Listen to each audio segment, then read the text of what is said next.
ببینید دوستان، این ستای سر بودن که چسب مشکی بهشون زدیم. ستایی که چسب مشکی ندارن ستای ته هستن.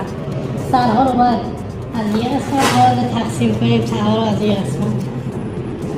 ته ها رو میاریم سمت پایین تقسیم،